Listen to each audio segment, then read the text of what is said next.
There's a reality that's beyond events, which is Tesla has not been executing very well at all. And now, they're behind in a race for a very difficult business, which is Robotaxi. And I think really focusing on robots and trying to refocus the story of Tesla around robots in a lot of ways is a distraction from the very stark reality that Elon's behavior has turned off the core demographic of EV buyers in the world, other than in China.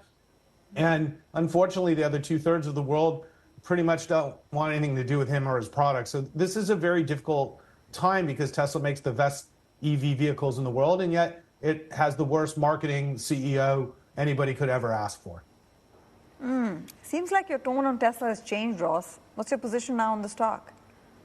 Well, we own Tesla still, and of course, as I said, I think they make the best vehicles in the entire EV space by far, and they have the best technology, and they obviously have the potential, if they can get full self-driving to work, to really own the autonomy business for selling cars. But when you're talking about robo-taxis, I just don't like this business. Google's in this business, Uber's in this business. Uber's very good at what they do. I'm an owner of this company as well as Google.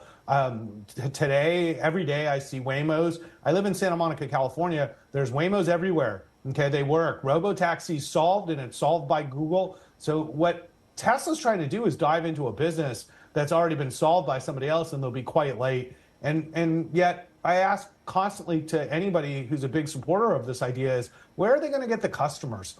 Because the customers are very expensive to get. And it's not like people are just going to migrate to Tesla because they like Elon.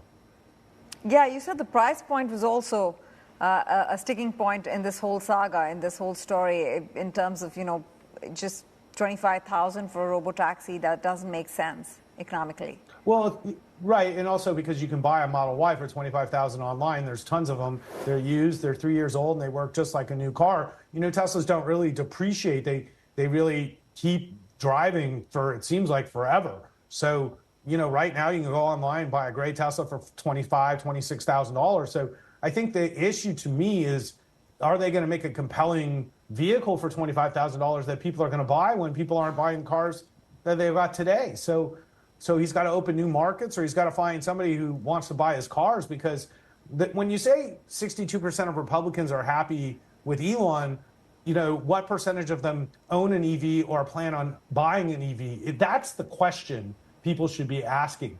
But it's clear what Musk's ambitions are, and it has nothing to do with Tesla.